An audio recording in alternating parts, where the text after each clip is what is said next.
Welcome to this explainer. Look, we've literally all been there. You're shopping for a new laptop, or, maybe you're stuck on the phone with tech support trying to figure out why your internet just randomly dropped, and suddenly you are completely drowning in alphabet soup.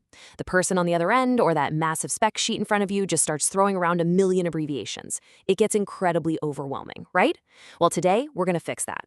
We're going to completely decode the jargon and give you the exact tools you need to navigate these specs with absolute confidence. I mean, be honest for a second. Have you ever just kind of nodded along with a salesperson, totally pretending you grasped what they meant when they rattled off a crazy string of uppercase letters? You are definitely not alone. It's practically a universal experience in the digital age. But mastering these computer acronyms, it is highly practical for troubleshooting your own devices and really understanding exactly what it is you're buying. Okay, let's dive into this because today, this explainer is going to serve as your personal secret decodering. Here's our roadmap for today, moving from the inside out. 1. Hardware and storage. 2. Networking and the internet. 3. Software and programming. And finally, 4. Emerging tech. Kicking things off with Section 1, Hardware and Storage, the physical core. All right, so right inside that physical core, processing and memory have to work together perfectly. Your CPU, the central processing unit, is the central brain. It's in there doing all the heavy lifting. Meanwhile, the GPU, or graphics processing unit, is like the dedicated artist, entirely focused on rendering your images in your games. Now, to keep all of that running smoothly, they rely heavily on RAM. That's random access memory, basically your computer's short-term memory for active tasks. And then there's ROM, read-only memory, which is the permanent, unalterable memory required just to get the machine to boot up in the first place.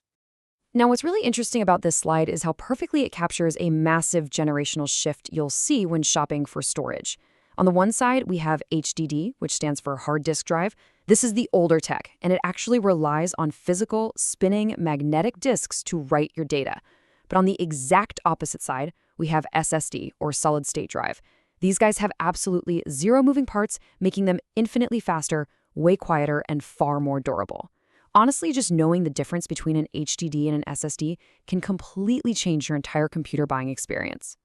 Moving to the outside of the device, you definitely use a USB, a universal serial bus, every single day just to plug in your mouse or your charger.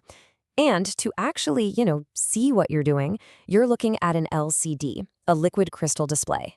If that display happens to be super bright and energy efficient, it's very likely beautifully backlit by an LED, which stands for light-emitting diode. But before we totally leave the physical hardware behind, we've got to spotlight one crucial yet rarely understood term, BIOS. That stands for Basic Input-Output System. This is literally the absolute foundational software built right into the hardware itself.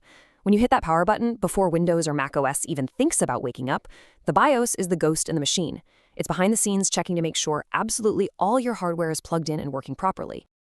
Let's move to and see how this builds into Section 2, Networking and the Internet, the global connection. The absolute easiest way to wrap your head around networking is just by looking at scale. First up, you have a LAN, which stands for Local Area Network. This is very small scale. It's literally just the network inside your house, hooking your phone, your smart TV, and your laptop right up to your router. In total contrast, we have the WAN, the Wide Area Network. This thing is massive. We're talking cities, countries, entire continents. In fact, the internet itself is really just the ultimate wide area network, linking all of our little local area networks together into one giant puzzle. So to actually navigate this global network, you rely on your ISP, your internet service provider, to actually get online. And you're probably connecting via Wi-Fi, which, believe it or not, actually stands for wireless fidelity. Yeah, it's just a playful spin on the old audio term hi-fi. Once you're connected, all that data travels using IP, or Internet Protocol rules. Now, if you want to keep that data locked down and safe, you might fire up a VPN, a virtual private network, which acts like a secure encrypted tunnel. And when you're browsing the www, the World Wide Web, the DNS, Domain Name System, steps in to act as the Internet's giant phone book, instantly translating domain names into IP numbers. Now, I really want to give this one its very own spotlight, because it's a perfect example of tech jargon literally hiding right in plain sight. URL. We type them every single day. We copy them, paste them, text them to friends, but almost no one spells it out. It stands for Uniform Resource Locator, and it does exactly what it sounds like. It gives us a uniform, standardized way to locate one specific resource, like a single web page or an image, anywhere on the vast expanse of the internet. All right, on to Section 3, Software and Programming, the Digital Brain. Okay, so your OS, or operating system like Windows or Mac, is basically the boss running the whole show. It gives you a GUI, a graphical user interface. So instead of intensely typing green text on a black screen, you can just happily click visual icons. When you browse the web, HTML provides the underlying structural code behind every single page, while APIs act almost like little waiters, constantly running back and forth fetching data between different programs. Sometimes they even use SQL, structured query language, to pull information from massive databases.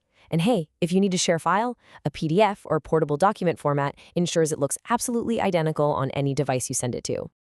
And this brilliantly illustrates a key point. The next time you look at your web browser's address bar, notice the really subtle difference here.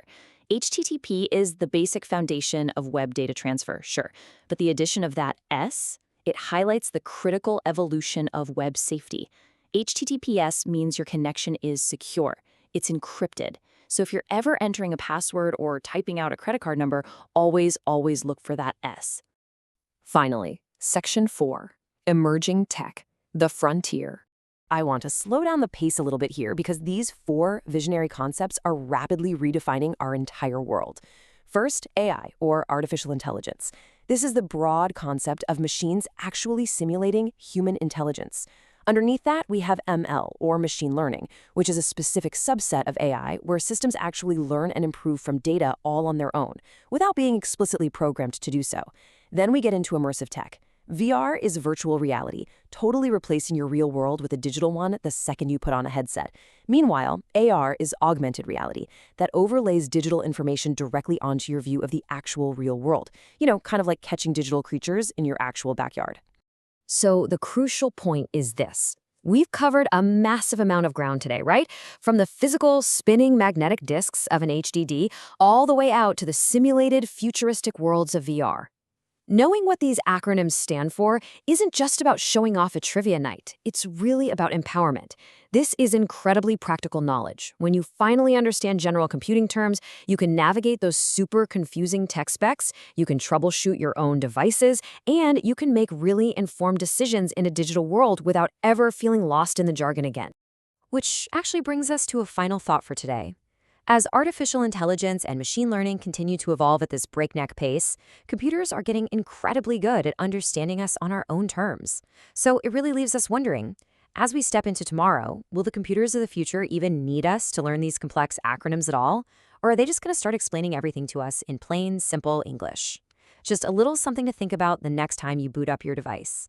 Thank you so much for joining me on this explainer, and as always, stay curious.